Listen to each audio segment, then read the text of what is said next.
Chapter 1. The Meeting. Wow, that party was awesome, I proclaimed as Marina and I exited the teenage club onto the city streets. Hey, Jalessa, can you believe school is already about to start? Time just seems to fly, huh? I sighed and kicked a rock down the pavement. Yeah. Well, my mom is parked over there, so I will see you later. Marina waved goodbye and entered her mother's car. I began my walk home, down the sidewalk and into the city at night. I looked up into the sky and stared at the full moon above the skyscrapers. Man, that would be so cool if I could go to the moon, I announced aloud. Man, I see the full moon every day where I'm from. An unfamiliar male voice mocked. I was startled by the response, and I turned to see a homeless guy with light brown, spiked, darkly streaked hair sitting relaxed against an alleyway. His clothes were tattered, and I could barely see his face in the darkness. Feeling unthreatened, I ignored him. I continued to walk a few more feet when I saw the same guy standing in my Bohemian and pointing at the moon. Watch this! Exclaimed the homeless guy as he flew into the sky. He pinched his fingers together like he was holding a pencil and began moving an unimaginary pencil over the moon. Voila! Somehow, he had drawn funny faces on the moon. I stopped and rubbed my eyes. I had to make sure I was not daydreaming or seeing imaginary things. It was not unusual for me to zone out. After I rubbed my eyes, I realized he was still there. Suddenly, his appearance transformed to that of an average-looking teenager. He had a tan complexion with hazel, almond-shaped eyes. I convinced myself this guy was not human at all. Then I saw a white ray of light still hold his body. I felt a soothing, warm, peaceful, positive presence emanating from him. I don't have any money for you, homeless guy, or whoever you are, I said sarcastically. He tilted his head at me a little and smiled. I wasn't asking for money, party girl, he retorted playfully. He had a sense of humor. I was intrigued. I don't know what you are, but I'm going home, I replied. He drifted down from the sky and walked next to me. Who does this guy think he is, I wondered. I'm going home too, replied this mysterious guy. Whatever. He disappeared. I turned the block and walked into my apartment complex. I walked up the stairs to my apartment. I opened the door and greeted my mother before I realized she was snoring on the couch. I shrugged and went into my room. I walked over to my window and adjusted my Venus flytrap on the window shield. Out on the corner of my eye, I saw that guy from earlier. This time, he was wearing scuba diving gear and swimming in the air above the street as he pretended to wrestle a shark. I sighed and rubbed my eyes again to make sure I was not hallucinating. I looked again, and yes, he was still swimming in the air wrestling a shark. This was so hard to believe, but I figured if I continued to ignore him, he would probably keep trying drastic measures to get my attention. I waved at him. He stopped wrestling the shark, disappeared, and then appeared in my room with his scuba diving gear on. Who are you? MDK, he exclaimed with his snarl still on. I can't understand you. Can you take that thing off? I asked. The snarl disappeared from his mouth. I'm TJ, he exclaimed. I rubbed my head. That's nice. What are you? I'm not quite sure what my indicacy is. I am his.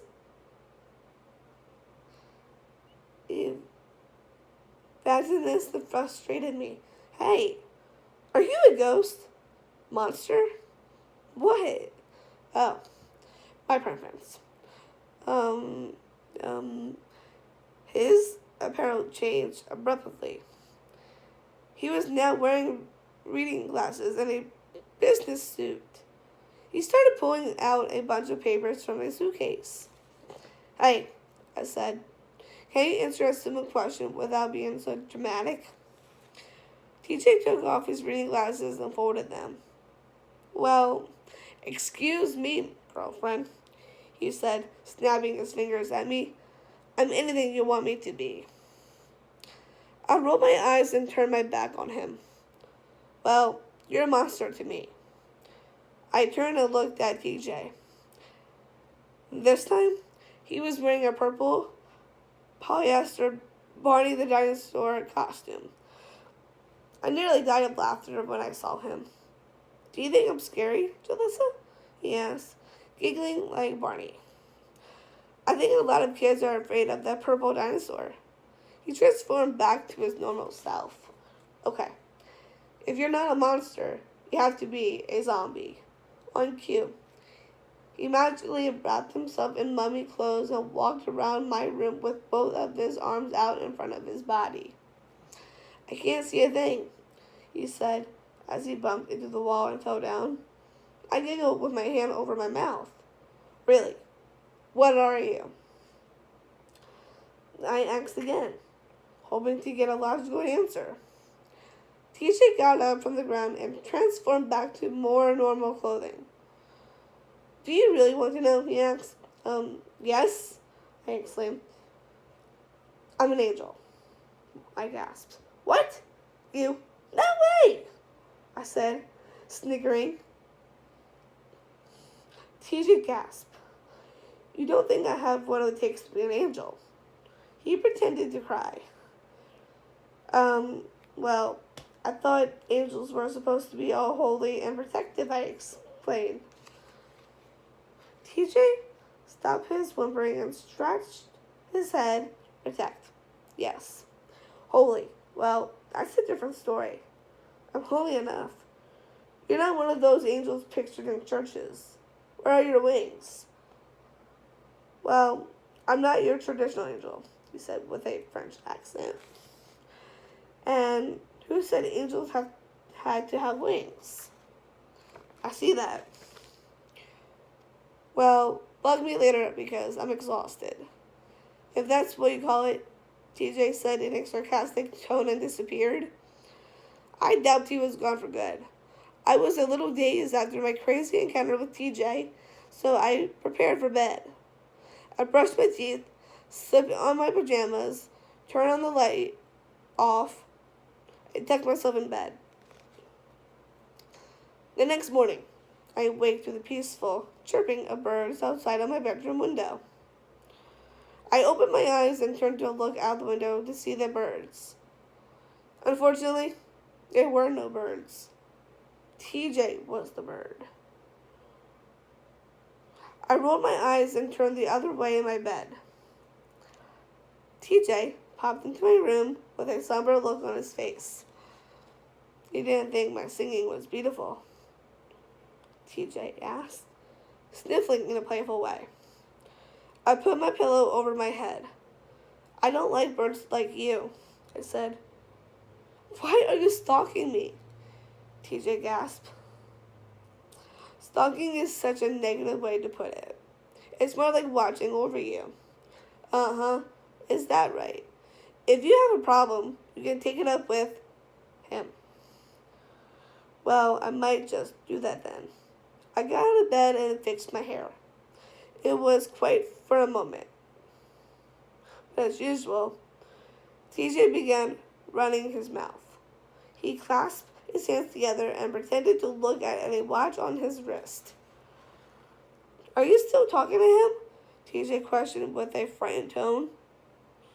He assumed I was talking to God. Yeah, I guess.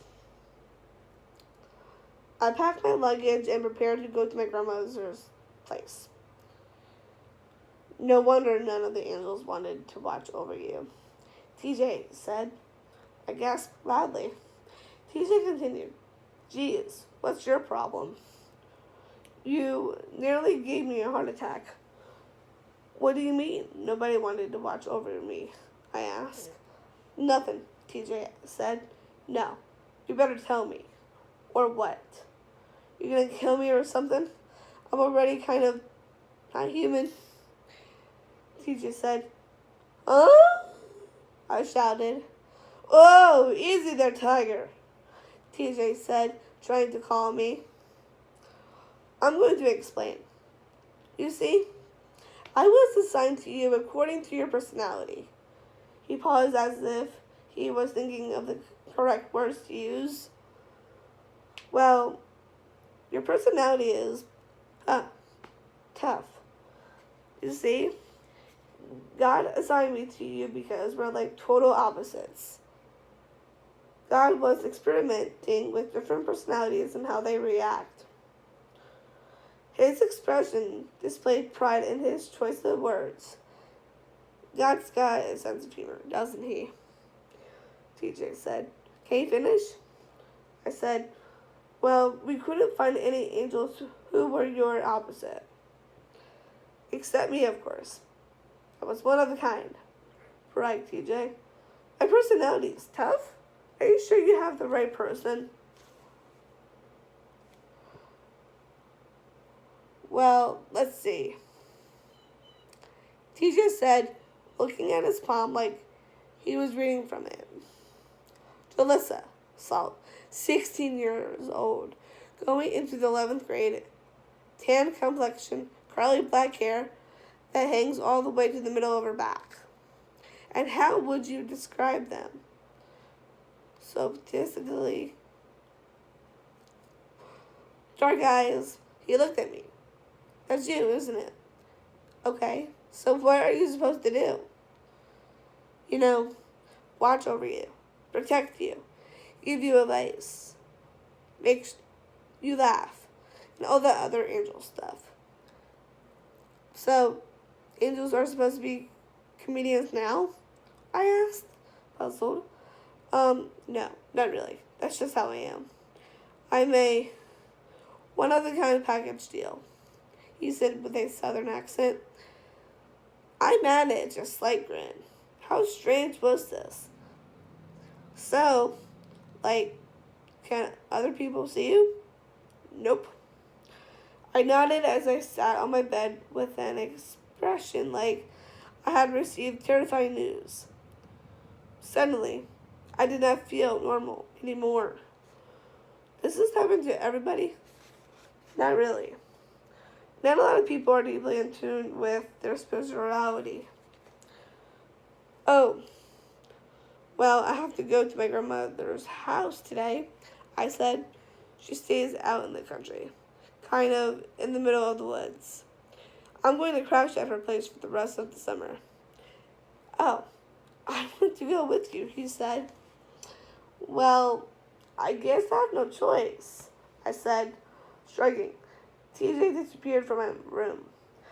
I finished packing the last of my belongings, and my mom I left to go to my grandmother's place.